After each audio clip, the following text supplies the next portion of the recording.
Well, the hot tub curmudgeon is back. In, I think, about 2014, we had quite the Christmas. We had two Pakistani Muslim girls, we had a Jordanian Muslim girl, and her main squeeze, which was a Saudi prince. Uh, and then me and Donna, and maybe a dog, I don't remember. So now, how this came to be, my boss at Weyerhaeuser was Sean Awan, and he was from Pakistan. And my favorite story about Sean was that starting about age 12, he would ride his bicycle down to the American consulate and read the American magazines. Now, is that tax dollars well spent?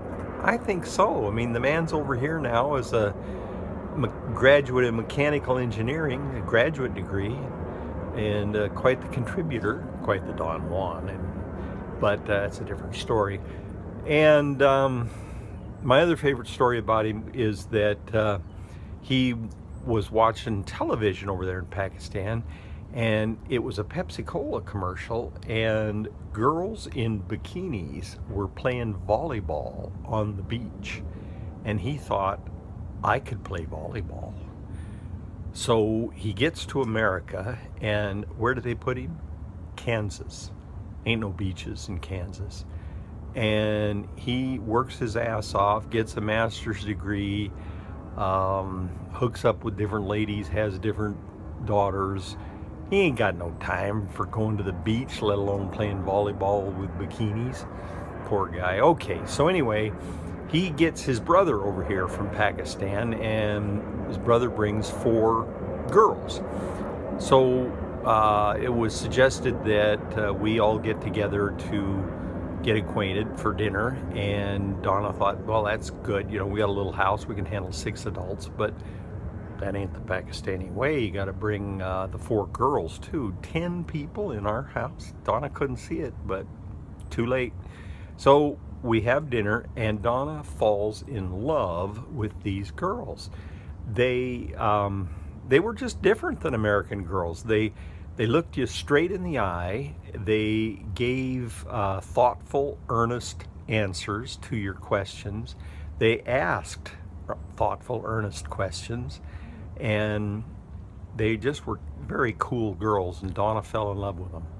Now, I became somewhat partial to them because they were willing to play my favorite game, which is a pretty damn complicated game, 1829, the train game. 1829, the age of steam railroads in England. They played it, and little Khadija, who was maybe 9, was the banker, and the other girls just give her hell about them being cheated, but Khadija paid them no attention. We loved them. Okay, so after a few years of working here, the dad needed to take another job in Rochester, New York, and so he needed to move. And the 2 older girls said, we ain't going. And the mom said, well, then I'm taking all 4 girls and going back to Pakistan. So the oldest girl moved out and moved in with friends, and that didn't look very good. And the next girl, she pretty much indicated she was going to do the same. These girls had become much too Americanized to go back to Pakistan.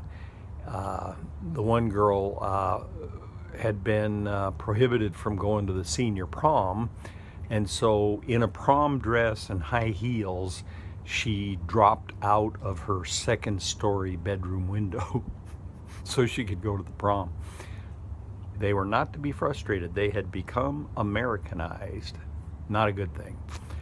Well, so they wouldn't go with their dad to Rochester, and they wouldn't go with their mom to Pakistan. So I approached Donna and I said, you know, their dad really admires you. I think he really admired her because she was an engineer who had accomplished in her life what he would have liked to have accomplished in his. He just thought that a woman that could do what Donna had done must be okay. So he said, yeah, the girls could come live with us. So it was a little rough in the beginning, you know. For example, they were always plugging up the downstairs toilet. And I found out later that the problem was the hole for the toilet was about an inch too close to the wall, and in which case you got to go buy a special toilet that can handle that situation. But I blamed it on them. And so after about the 5th or 6th time of having to unplug that toilet, I said, now damn it, you girls get in here, I'm going to show you how to do this. And Donna could hear from upstairs the beneficial influence of a father figure in raising teenage girls, and I'm yelling at them, now damn it, look at it. Look at what I'm doing here. And the older girl says, well, that ain't mine. That looks like Fatima's poop. So I cleared out the toilet, and they pretty much handled it after that. But I had to write a toilet user's manual. And if you're ever at my house, you want to take the opportunity to read the toilet user's manual, because it's quite a work. Another time, I think I might have been at play practice or something. I come home late, and the girls are downstairs, and they yell upstairs,